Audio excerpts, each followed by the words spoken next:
Thank you so much, friends. What a moment. And what backing you've given me.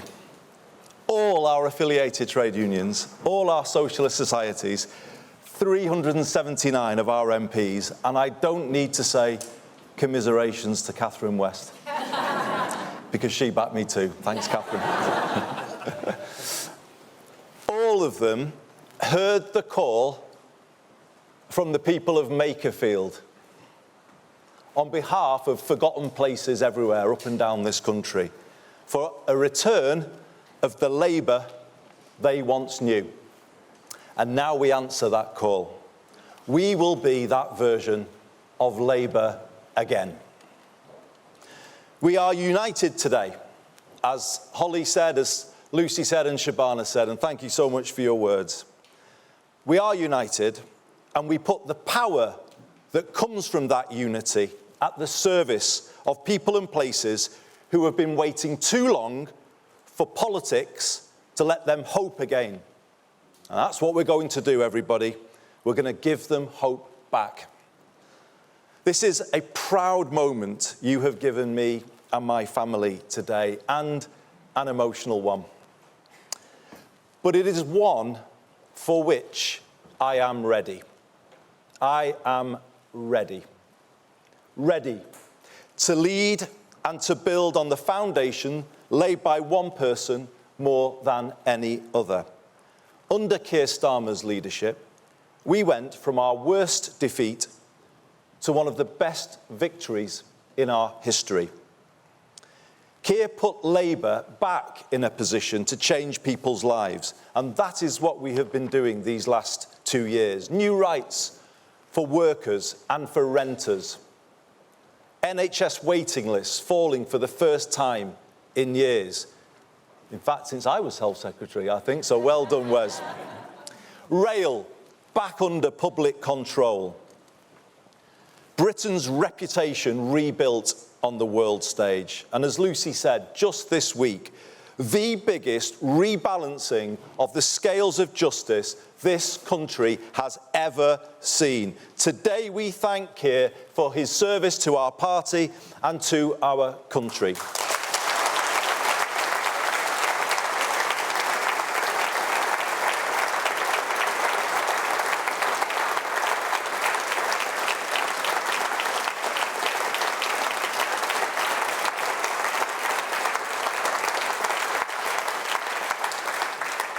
Ten years ago, he and I worked together, drawing up the original Hillsborough law in my office in the aftermath of the second Hillsborough inquest. And I drew on all of his legal expertise when I presented that bill to Parliament. To be in Parliament on Tuesday, when Keir delivered on his promise to the Hillsborough families and all of the other campaigners who were part of the Hillsborough Law Now campaign. A promise to end the cover-up culture in this country, to pass power from the authorities to ordinary people, and to prevent anyone in future going through what the Hillsborough families did. It felt to me like life coming full circle.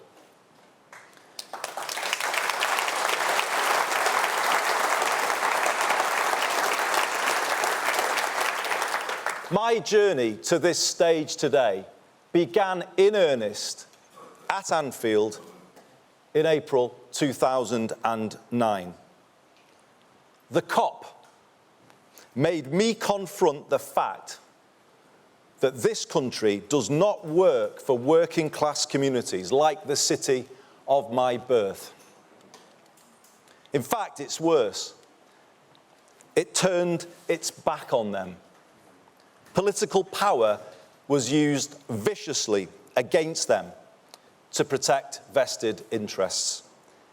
Economic power cruelly stripped with the deindustrialisation of the 1980s, as it was against so many places up and down the land. And let us never forget, these are the very same places that built this Labour movement, this trade union movement where we are today, Paul. Those are the places, but they were the places that were done down. This labour movement, the trade union movement, was forged in the steelworks and ironworks of Sheffield, Scunthorpe, Port Talbot and Teesside, in the coalfields of South Wales, Central Scotland, Nottinghamshire, Derbyshire, Yorkshire and Lancashire, in the mills across the Pennines, west and east, in the shipyards on the Clyde and on the Tyne, and in the dockyards of Liverpool and here in London. The people of these proud places made labour. But we have to ask ourselves, just as I had to ask myself at Anfield that day, have we been good enough for them? Change starts with honesty. We must recognise that this generation of politicians, myself included, have failed to challenge a political culture and an economic model that simply doesn't work well enough for ordinary people. 4 decades of the neoliberalism that began in the 1980s have not been kind to the places that built our party, nor to the communities across the UK in rural and coastal areas. So we pledge today to them to be better. And as I accept the honour of leading this party forward, I will tell you about 5 things I will do to make us so, to make us better. First, I will work relentlessly to build a culture of one Labour team, because change starts with us.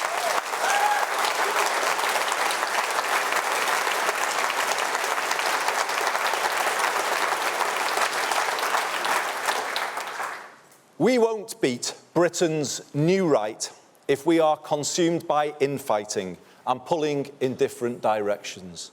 That is, and always has been, an indulgence that falls heaviest on the people who need Labour most. Fighting to eradicate it and the insidious briefing culture that goes along with it will characterise my leadership. In future, when a Burnhamite walks into a bar, as many Burnhamites are known to do, talking about you, Kevin. In future, when a Burnhamite walks into a bar, I want the barman to say, "Great to see you. We don't like factional politics in here."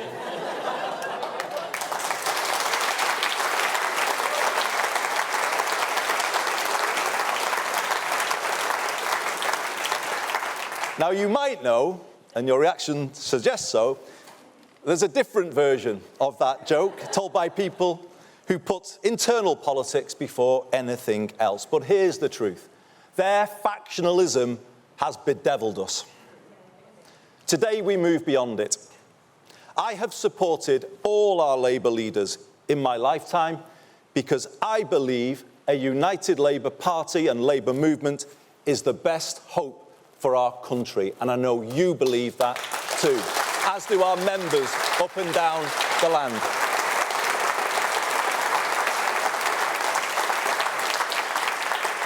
And I will lead this party in that spirit, not seeking to suspend or punish members who have principled views that may be different from mine, but building unity by respecting all shades of opinion.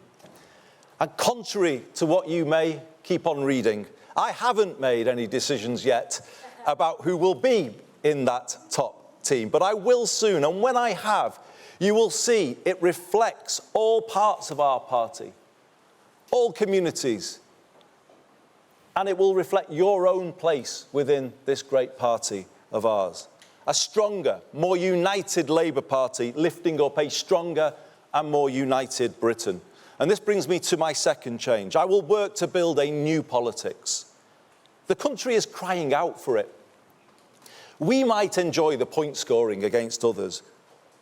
The public don't. How can politicians point fingers when living standards are falling and politics as a whole isn't working for them? It infuriates them and makes them switch off. In Makerfield, I decided to make a break with this. I said we hadn't been good enough. I told people what I would do to fix it. You know what? People started to listen again. They gave us a fair hearing, as the great British public always do. And then another chance. But let's be honest, everybody, this is a last chance to change, and we must take it together, united together.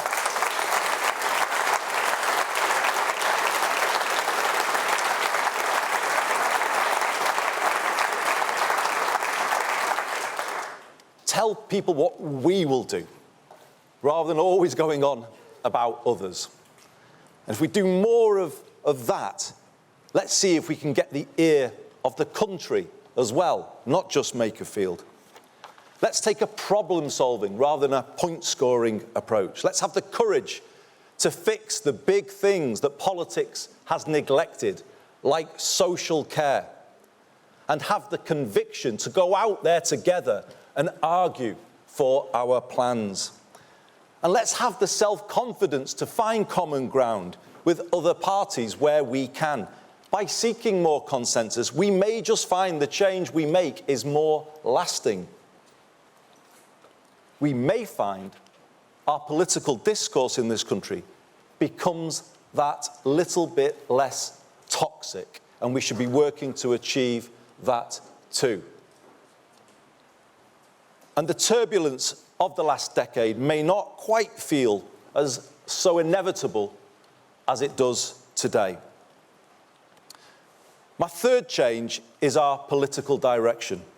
Yes, we will work with other parties where we can, but doing so from the clarity of knowing exactly where we stand. As your leader, I will set a direction that is distinctively Labour.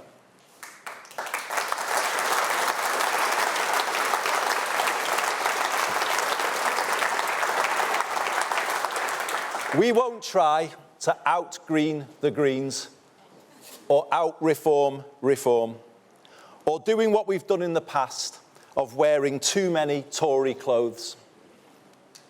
Let me tell you, I'm quite happy that Kemi doesn't approve of my wardrobe choices, because I'm not keen on theirs either. From here, we do it differently. We win by being us.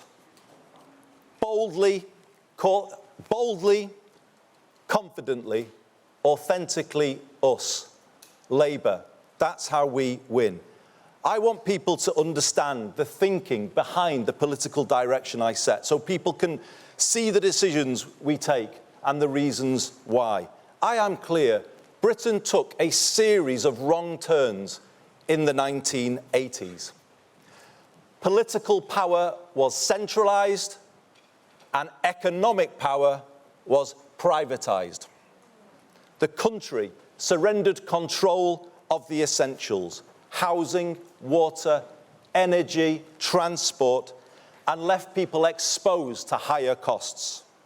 That in turn led to the concentration of more wealth and power in the hands of fewer people and fewer places. Large parts of Britain were deindustrialised without the power to set new ambitions for themselves.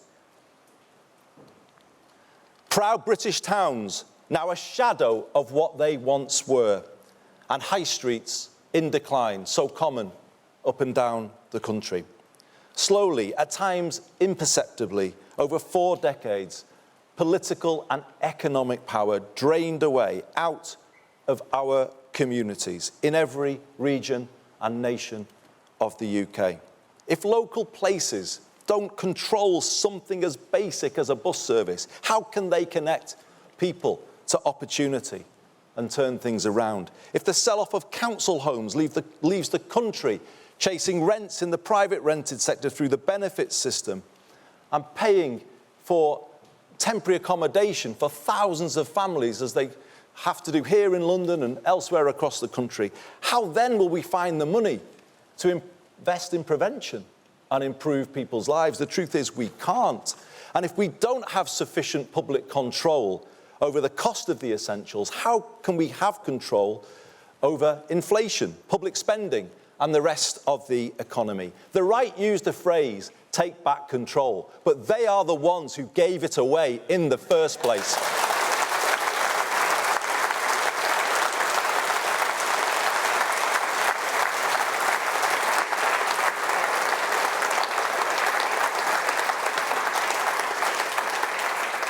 If we want an economy and a country that works for all people and places, which to me should always be at the very core of Labourism, then it requires a new path to the one we've been on for the last 40 years. The government I lead will confidently lay that path out starting next week. And that is why this change today is the most significant change moment in our politics for 40 years. It will take us to a country where life is more affordable and all people and places are lifted from where they are now. And conference, this is my fourth commitment to you. I mean it when I say all places. I will be a leader for the North, the South, the East and the West, for Scotland, Wales and for Northern Ireland.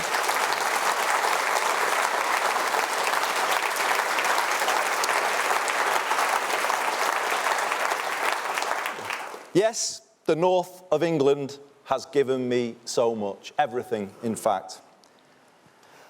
And in return, I have sought to give it the strongest voice I could. That was my job. But now I do the same for everywhere. Because I see the same challenges everywhere I look. The same challenges can be found in the southwest as the northwest, or in East Anglia as the northeast. And this is the moment to speak for all parts of the country and unite people in a common cause. I love every part of this country. I love all the different accents, all of the different traditions, some of the football clubs.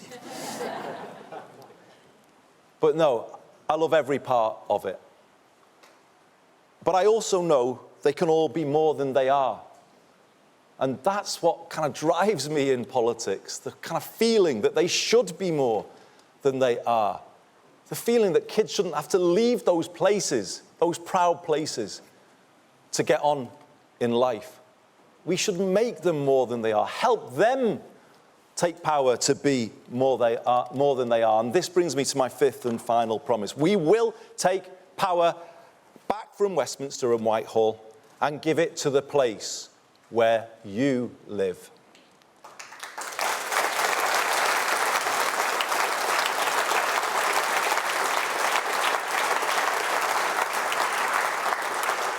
More power over life's essentials so you can make them work better and more affordable for people, just as my good friend Steve Rotherham is doing today as we are here meeting at the TUC in London. He is at a meeting, chairing a meeting of the Liverpool City Region Combined Authority, and he is presenting to that meeting a plan to put the entire Merseyrail network back in public ownership by 2028.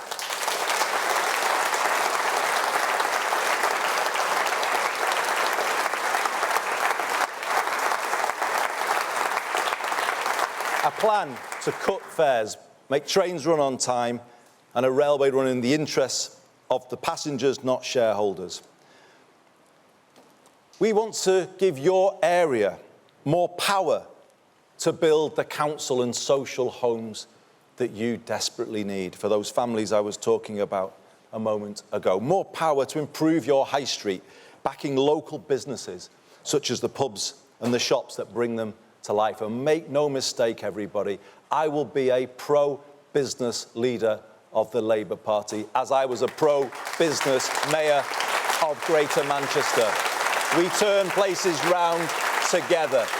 And that is the way we ran in Manchester, and we will take to the whole country. And as part of that, more power to reindustrialise and to build an education system based on parity between academic and technical education to give every young person growing up in different parts of the country, a path in life to university or to a work placement, to apprenticeship and into a good job. Hope for every young person is what we are going to be about. And this is it. When you add all of that together, a plan to give people more power, to bring back the hope we have all been missing too much. And people are looking for us to deliver, and we will. So, everybody, you're here and you're sharing this moment with me. Thank you so much for being with me. I've had a long journey through politics to get to this moment, as you all know, because so many of you in here and so many others watching this on television know what they did to help me along my way and knock me into shape as they needed to do. I want to, if I may, just single out three. I was his parliamentary private secretary in my first experience of the front bench, but he has been the truest mentor to me in the decades since, and it's just wonderful to be with you, Lord Blunkett, David, on this special day.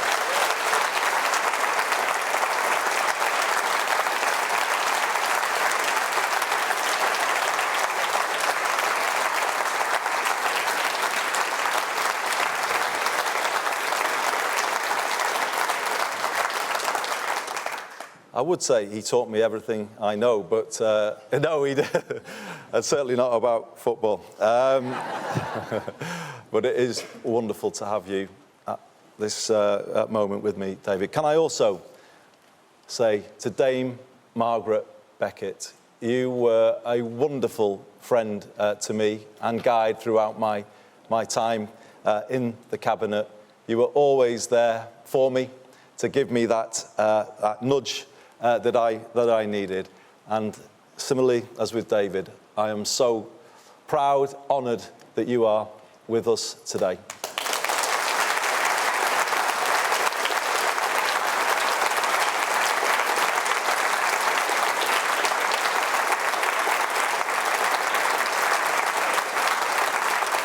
And sitting next to Margaret, for those of you who want somebody to blame,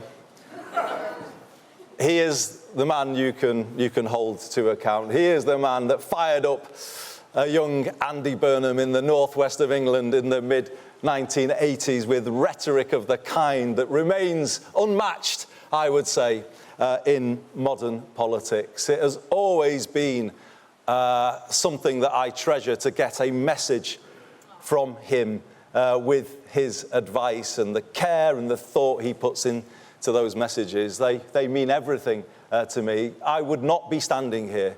I would not have joined this great party of ours in 1985 had it not been for the legend that is Neil Kinnock. It's absolutely brilliant to have you with us today.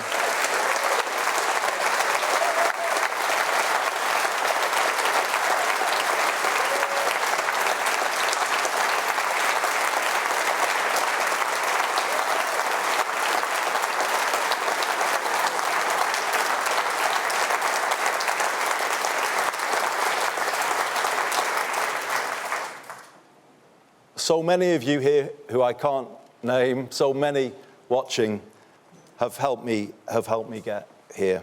I haven't done it alone. I haven't got everything right, and I'm sorry where I've fallen short. But I have always given it my all, and I always will.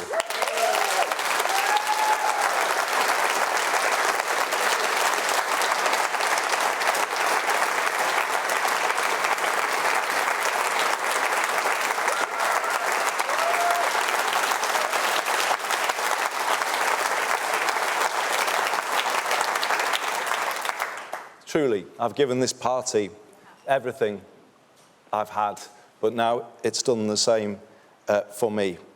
I have listened and learned as I've gone along, you'll be pleased to know. And hopefully, I've got better as a result. You can be sure of this. I know what I believe after 25 years as an elected Labour representative. And I know what I want to do working with you all. I have a plan. And what I also want you to know is that I won't change. I have a style. It's my style. I will always stay close to the ground, close to the people. Hopefully, still in my season ticket when the new season starts. In Cardiff on Tuesday.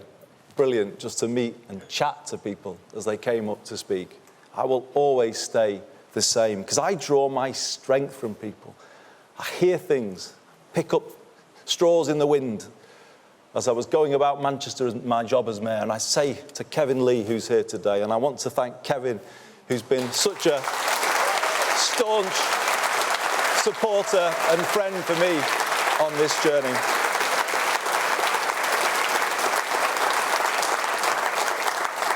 I would bring a little idea from Greg's or the pub or wherever, and he'd say, well, this is hardly from a think tank, what am I meant to do with this? But that's how we did it, just to be close and listen, and that's what I'll do. I'll be out and about in August, in all parts of the UK, definitely in the south, and I'm off to Gravesend later to show I'm for the south too.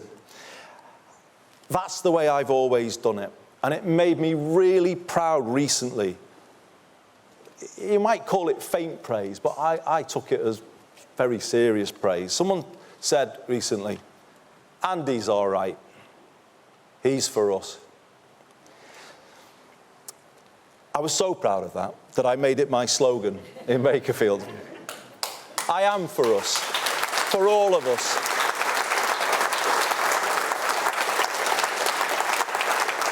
And I want people to say once again that Labour are for us. I want that to just fall off people's tongues, and we can do it. We can be that party, the party that puts more power in people's hands, drives good growth in every postcode, and puts hope in every heart, that gets the country pulling together again and moves beyond the divisions of recent years. All people and all places, public and private sectors, in a new sense of unity and common cause. That's my mission as your new leader, to bring back hope. I believe in all of you, and I am confident we can do it. Thank you very much, everyone.